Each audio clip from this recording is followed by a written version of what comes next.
Oke, anak-anak langsung saja ya.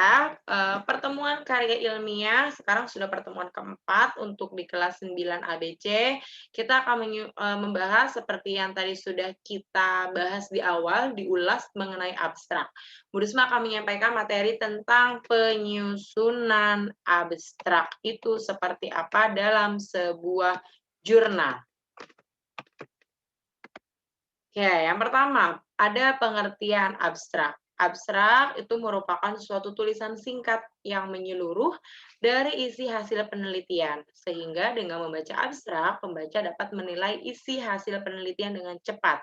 Karena abstrak itu berisi pendahuluan, pokok masalah, tujuan, metode penelitian, serta hasil penelitian dan kesimpulan. Kalian kan kelas 9 sekarang sudah punya kartul waktu kelas 8. Kalau kartul itu disimpan di perpustakaan, lalu ada adik tingkatnya yang mau lihat untuk sebagai rujukan atau sumber. Nah, ketika mau dijadikan sumber, berarti kita harus mencari bahwa kartul itu sesuai atau tidak dengan yang kita butuhkan. Kita harus baca sekilas isi kartul itu. Tetapi ketika sudah dalam bentuk jurnal, jurnal sekarang sudah banyak sekali dipublikasikan secara online, itu ada yang namanya abstrak di atas sebelum pendahuluan. Tujuannya apa? Supaya pembaca dengan membaca abstrak itu sudah bisa mengetahui apa pendahuluannya, pokok masalah yang dibahas itu apa, tujuan penelitian yang ditulis di jurnal itu tuh apa, metodenya apa, serta hasilnya apa, dan dapat disimpulkan apa. Jadi tidak perlu seorang pembaca itu membaca dulu seluruh jurnalnya, baru, oh ya ini cocok jurnalnya untuk sumber saya atau, "Oh ini enggak cocok untuk sumber, penulisan saya." Tapi dengan adanya abstrak yang singkat, orang sudah bisa mengetahui keseluruhan isi dari penelitian itu, sehingga mengefektifkan waktu dalam pencarian sumber, ya. Selanjutnya, nah, ketentuan penulisan abstrak. Abstrak itu ditulis dalam 2 bahasa. Ada bahasa Indonesia dan bahasa Inggris dalam halaman terpisah. Kalau yang tadi sudah kita tampilkan di awal, itu dalam bahasa Indonesia, sesuai dengan aturan atau kaidah dari penerbit biasanya. Kalau kalian menerbitkan di Universitas A, pasti mengikuti aturan dari Univ A. Mengikuti atau publish di Universitas B, mengikuti aturan di Universitas B, atau kalian menerbitkan publish di lembaga mana, ikuti aturan di sana. Tapi biasanya secara umum itu harus ditulis 2, bahasa Indonesia dan bahasa Inggris, dua-duanya, menjadi halaman. Boleh halaman terpisah atau kadang ada yang menjadi satu halaman.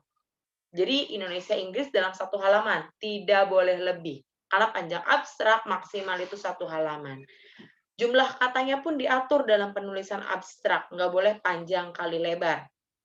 Biasanya secara umum lembaga-lembaga itu membatasi penulisan abstrak itu kurang lebih 200 kata. Berarti yang bahasa Indonesia 200 kata, ketika ditranslate ke bahasa Inggris pun jangan sampai lebih jadi 200 kata. Nah, biasanya diketik dengan jarak 1 spasi dalam 1 paragraf. Nah, ini contoh judul penelitian Ibu waktu skripsi. Judul skripsi Bu Risma itu pengaruh Big Five Personality dan Environmental Sensitivity terhadap Responsible Environmental Behavior siswa. Pengaruh kepribadian dan sensitivitas lingkungan terhadap perilaku tanggung jawab seorang siswa. Ya. Nah, ketika Bu Risma sudah menulis skripsi, berarti sama seperti kalian kemarin nulis kartul, itu kita ubah. Jadi jurnal itu kita tidak penelitian ulang, kita hanya mengubah bentuk penelitian yang sudah jadi ke dalam bentuk jurnal. Nah, Bu Risma bikin jurnal dan terbitlah abstraknya seperti ini. Kita lihat ini contoh abstrak Bu Risma yang dalam bentuk bahasa Indonesia. Yang pertama dituliskan di sini.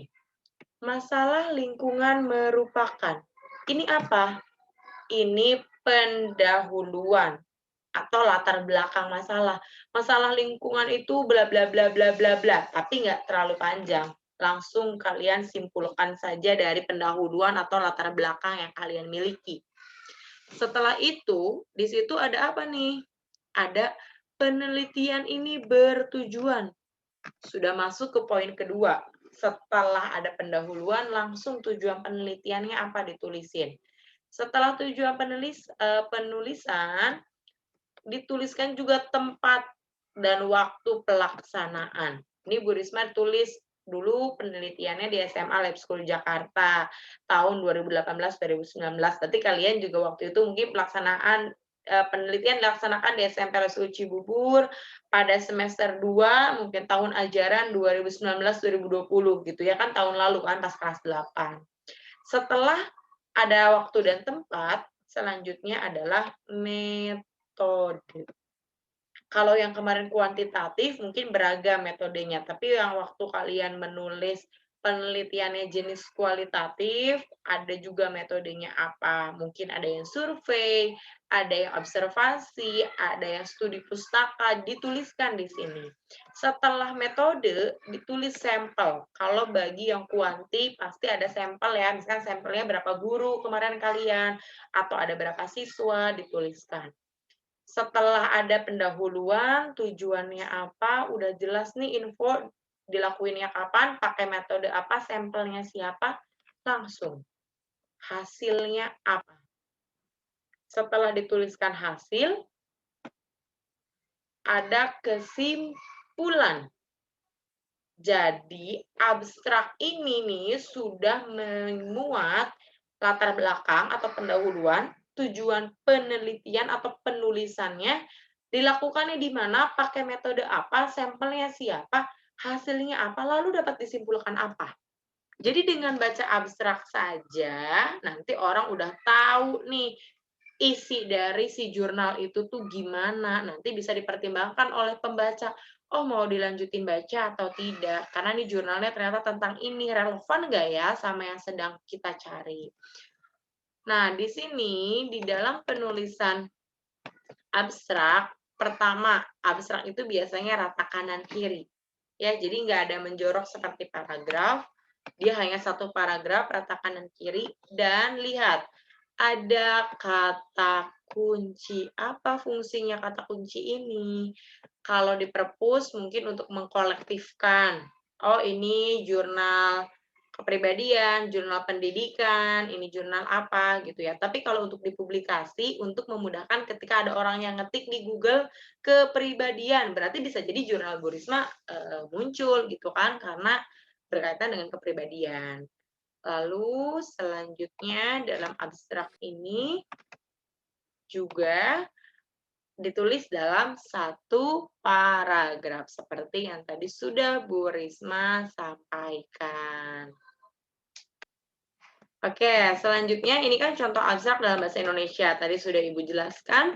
Nah, ini ketika diubah ke dalam bentuk bahasa Inggris. Tetap ya, tidak mengubah konten.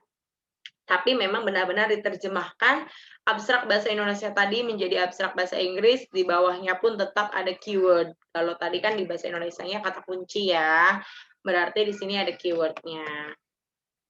Selanjutnya, ketika kita membahas abstrak, ini ditekankan kembali bahwa pada bagian abstrak ini, itu dikemukakan kata pembuka atau gambaran umum penelitian. Tadi di abstrak Bu Risma ada kan, masalah lingkungan merupakan bla bla bla bla bla bla gitu. Terus tujuannya, metodenya yang dipakai apa, dalam mencapai tujuan tersebut, hasilnya seperti apa yang diperoleh sehingga target khusus yang telah dicapai. Kesimpulannya, endingnya apa. Abstrak itu harus benar-benar mampu menguraikan dengan jelas dan singkat. Karena kan tadi ketentuannya aja biasanya 200 kata ya. Dengan membaca 200 kata, pembaca sudah bisa merangkum isi jurnal kalian. Biasanya ditulis dalam format Times New Roman 12, satu spasi dalam satu paragraf dan maksimal satu halaman. Kalau ada abstrak Indonesia Inggris, biasanya dia dijadikan satu halaman, gitu, Indonesia dan bahasa Inggris.